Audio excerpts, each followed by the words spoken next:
안녕하세요. 7분 만에 살펴보는 궁금한 중남미 문화 이야기. 오늘 이 시간에는요, 중남미 문화의 전반적인 특징과 중남미 사람들의 성향, 그리고 특성, 상관습까지 알아보도록 하겠습니다. 중남미 문화의 전반적인 특징을 보면요, 원주민인 인디오, 그리고 라틴계 인종, 아프리카 흑인들이 혼합된 문화 지역으로 남부 유럽의 스페인과 포르투갈 문화가 주축을 이루고 있습니다. 포르투갈어를 사용하는 브라질을 제외하고는 거의 모두 스페인어를 쓰고 있고 카톨릭을 믿는다는 공통점을 가지고 있지요. 광범위한 인종적인 혼혈로 이루어져 있는데 원주민인 인디어와 라틴계 백인 또는 라틴계 백인과 아프리카 흑인의 혼혈로 구성이 되어 있습니다. 스페인과 포르투갈이 인디오 지역을 침략해서 개척한 이 지역은 유럽인이 이주하기 전에는요, 인디언이 멕시코 지역 그리고 안데스 고원 지역에 집중해서 살고 있었다라고 보면 되겠죠. 세계적으로 관광 상품화된 그들의 축제와 풍습, 그리고 리듬이 특이하고 경쾌한 연주, 빠르고 격렬하고 약간은 도발적인 무용 등의 예술 문화, 다양한 그들만의 음식 문화 등은 라틴 아메리카를 이해하는 데 있어서 아주 중요한 부분이라고 말을 할 수가 있겠습니다. 왼쪽에 있는 사진은 우리 브라질의 삼바 축제를 보여주고 있고요. 오른쪽은 멕시코의 유명한 악단인 마리아치 밴드를 보실 수가 있습니다. 축제 문화와 또 예술 문화, 음식 문화는 한 나라 또는 그 지역의 문화를 이해하는 가장 중요한 요소다라고 말씀을 드릴 수가 있겠네요. 중남미권 나라의 공통적인 특징 중에 하나는요, 사람들의 친절함과 낙천성을 들 수가 있겠습니다. 이것은 기후의 영향을 받은 탓도 있지만 역사적 관점으로 볼 때에도 식민지 생활에서 벗어나고픈 안타까움을 예술로 승화시켰다라고 볼 수가 있고요. 이것이 음악과 춤, 각종 문화생활로서 다스려졌다라고 할 수가 있겠네요. 맨 왼쪽에 있는 사진은 우리 아르헨티나의 탱고라는 춤이 되겠고, 중간은 안데스 지역의 음악, 그 악기를 보실 수가 있겠고요. 맨 왼쪽에는 라틴 아메리카의 정열의 춤, 살사를 보실 수가 있겠습니다. 중남미의 비즈니스 문화를 살펴본다면 중남미에서 비즈니스와 기업 활동은 인맥이 중요하다라고 볼 수가 있겠죠.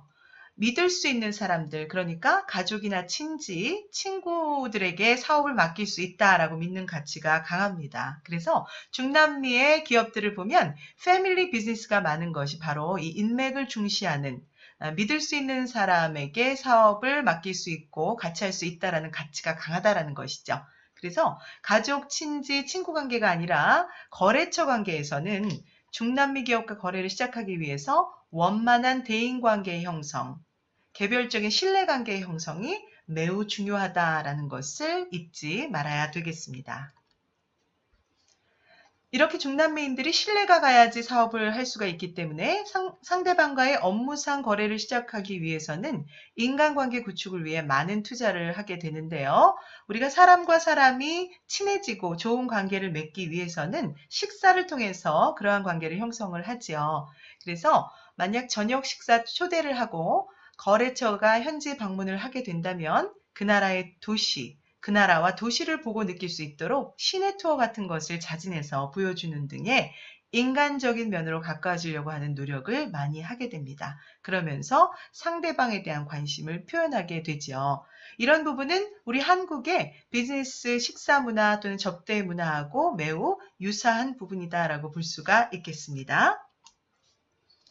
중남미 분들의 시간관념을 잠시 살펴본다면 시간관념이 그렇게 철저하거나 엄격하지 않기 때문에 미리 약속을 재확인을 하셔야 되고요. 30분 정도 늦는 것은 일반적이기 때문에 너무 불쾌하시지 마시고 인내심을 갖고 기다리시는 게 좋겠습니다.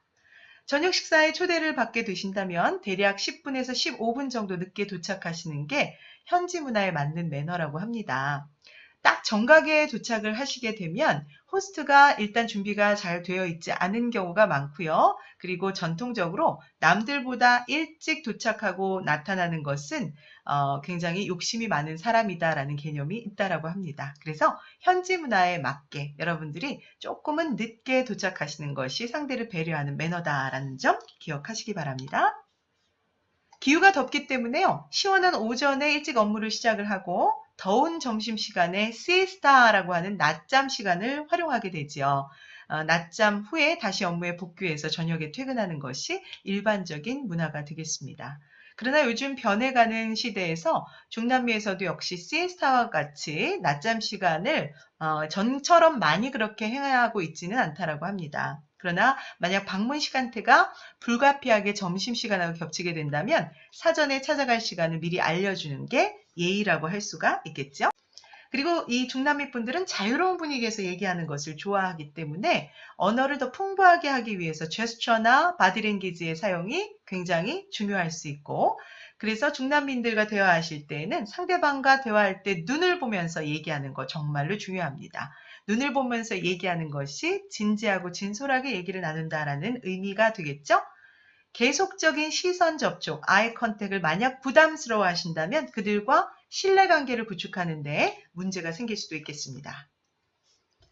중남미의 상관습을 보면 초대를 받으면 꽃이나 와인을 선물하시는 게 좋겠고요. 점심 식사를 주요 식사 시간으로 간주를 하고요. 만약 상대방이 호스트면 호스트가 먼저 건배를 하게 하면서 일반적으로 salute라고 발음을 하게 됩니다. 영어로 cheers에 해당이 되겠죠? 팁은 나라마다 많이 다르고요. 브라질, 아르헨티나, 멕시코 제외하고는 택시기사한테 팁을 주지 않습니다. 대화할 때는 그들의 역사적인 인물과 축구, 자녀에 대한 관심을 표현하는 것이 좋겠고, 협상할 때 자존심을 상하지 않게 하면서도 타결되지 못한 문제는 너무 서둘러서 해결하지 않도록 하는 것 주의하시면 되겠습니다. 서류상의 서명을 과신하시지 마시고요. 일과 사교를 반반씩해서 그들의 페이스에 맞춰서 행동하시도록 하는 것 추천을 드립니다. 자, 오늘은요. 중남미의 문화적 특성과 사람들의 성향 그리고 상관습에 대해서 알아봤고요. 오늘 내용이 도움이 많이 되셨다면 좋아요 그리고 구독 눌러주시는 거 잊지 마시고 저는 다음 시간에 또 다른 궁금한 이문화 이야기로 돌아오도록 하겠습니다.